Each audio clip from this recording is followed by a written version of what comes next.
Hello my YouTube family. हमारे channel SP भक्ति रस पौराणिक कथाओं में आपका स्वागत है। आज हम आपके लिए लेके आए हैं वट सावित्री व्रत की कथा को पूरा जरूर सुनिएगा। यह व्रत करने के पश्चात कथा सुनने से ही पूर्ण फल प्राप्त होता है। हर सुहागिन महिला अपने पत्नी की सुहाग की रक्षा के लिए ईश्वर से कामना करती है। पति की लंबी आयु की दुआ के साथ साथ वह उसकी तरक्की के लिए कई उपवास भी रखती है। ऐसे में वट सावित्री व्रत का महत्व अधिक बढ़ जाता है। ये उपवास हर सुहागिन महिला के लिए खास होता है।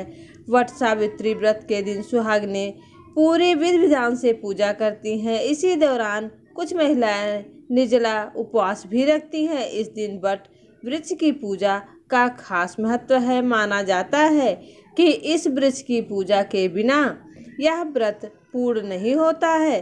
धार्मिक मान्यताओं के अनुसार इसमें ब्रह्मा, विष्णु और महेश तीनों देवताओं का वास होता है। इसलिए व्रत रखने वाली महिलाओं को तीनों देवताओं का आशीर्वाद प्राप्त होता है। यह उपवास ज्येष्ठ मास के कृष्ण पक्ष की अमावस्या तिथि को रखा जाता है। इस साल वट सावित्री व्रत बहुत ही महत्वपूर्ण है। इस साल का वट सावित्री व्रत जो है 6 जून गुरुवार के दिन रखा जा रहा है। यह उपवास ज्येष्ठ मास के कृष्ण पक्ष की अमावस्या तिथि को रखा जाता है। इस साल वट सावित्री व्रत 6 जून गुरुवार को दिन रखा जा रहा है। इस व्रत को वट सावित्री पूर्णिमा के नाम से जाना जाता है। इसी दौरान कथा भी सुननी चाहिए। आइए सुनते हैं कथा पूरा अवश्य सुनिएगा और कमेंट बॉक्स में जय प्रभु लिखना नहीं भूलिएगा। पौराणिक मान्यता के अनुसार वट सावित्री व्रत करने से पति की आयु लंबी होती है और परिवार में सुख समृद्धि बनी रहती है। यही नहीं, अखंड सौभाग्यवती भव का भी आशीर्वाद प्राप्त होता है। ऐसा इसलिए होता है क्योंकि इस दिन से जुड़ी पौराणिक कथा प्रचलित है। ऐसा माना जाता है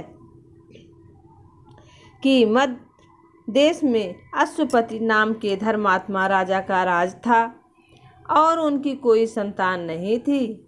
राजा ने संतान प्राप्ति के लिए यज्ञ करवाया, जिसके शुभ परिणाम के बाद उनके घर में एक कन्या का जन्म हुआ। इस कन्या का नाम सावित्री व्रत रखा गया। समय के साथ साथ जब सावित्री बड़ी और विवाह योग्य हुई तो उन्होंने धूम्रसेन के पुत्र सत्यवान को अपने पति के रूप में वरण किया। बता दें कि सत्यवान के पिता भी राजा ही थे, लेकिन उनका राजपाट छिन गया, जिससे चलते वह दरिद्रता में जीवन व्यतीत कर रहे थे।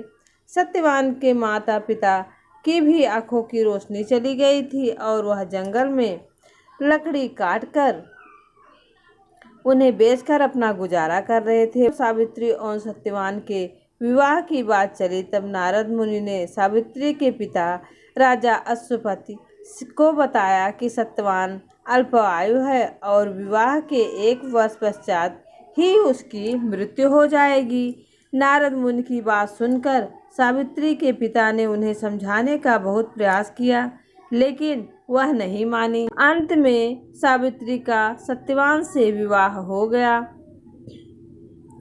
शादी के बाद सावित्री अपने सास ससुर और पति की सेवा में लग गई। फिर एक दिन वो दिन भी आ गया जिसका जिक्र नारद मुनि ने किया था, सत्यवान की मृत्यु। उसी दिन सावित्री भी सत्यवान के साथ वन को गई हुई थी। वन में सत्यवान लकड़ी काटने के लिए जैसे ही पेड़ पर चढ़ने लगा कि उसके सिर में असहनीय पीड़ा होने लगी। कुछ वह सावित्री की गोद में रख कर लेट गया। कुछ ही समय में उसके समक्ष अनेक दूतों के साथ स्वयं यमराज खड़े हुए थे। यमराज सत्यवान की आत्मा को लेकर दक्षिण दिशा की ओर चलने लगे। पवित्रता सावित्री भी उनके पीछे चलने लगी। आगे यमराज ने सावित्री से कहा, हे पतिव्रता नारी, जहाँ तक मनुष्य साथ दे सकता है तुमने अपने पति का साथ दिया, अब तुम लौट जाओ। इस पर सावित्री ने कहा, जहाँ तक मेरे पति जाएंगे वहाँ तक मुझे जाना चाहिए, यही सनातन सत्य है। यमराज सावित्री की बाणी सुनकर प्रसन्न हुए। उन्होंने 3 बार वर मांगने को कहा। यमराज की बात का उत्तर देते हुए सावित्री ने कहा, मेरे सास ससुर अंधे हैं, उन्हें नेत्र ज्योति दे। यमराज ने तथास्तु कहकर उसे लौट जाने को कहा और आगे बढ़ने लगे, किंतु सावित्री यम के पीछे चलती रही। यमराज ने प्रसन्न होकर पुनः वर मांगने को कहा। सावित्री ने वर मांगा, मेरे सास ससुर का खोया हुआ राज्य उन्हें वापस मिल जाए। इसके बाद सावित्री ने यमदेव से मांगा, मैं सत्यवान के 100 पुत्रों की मां बनना चाहती हूँ, कृपा कर आप मुझे यह वरदान दे। सावित्री की पति भक्ति से प्रसन्न होकर सावित्री से तथास्तु कह दिया। जिसके बाद सावित्री ने कहा कि मेरे पति के प्राण तो आप लेकर जा रहे हो, तो मैं आपके पुत्र प्राप्ति का वरदान कैसे पूरा हो सकता है। तब यमदेव ने अंतिम वरदान देते हुए सत्यवान की जीवात्मा को पास से मुक्त कर दिया। सावित्री पुनः उसी वट वृक्ष में लौटी तो उन्होंने पाया कि वट वृक्ष के नीचे पड़े सत्यवान के मृत शरीर में जीव का संचार हो रहा है। कुछ देर बाद सत्यवान उठकर बैठ गया। उधर सत्यवान के माता पिता की आंखें भी ठीक हो गईं और उनका खोया हुआ राजपाट भी उन्हें वापस मिल गया। इस कथा के अनुसार यह कथा सुनने से व्रत का पूर्ण फल मिलता है। इसी कथा के नाम पर इस व्रत को बहुत ही भाव से, प्रेम भाव से रखा जाता है।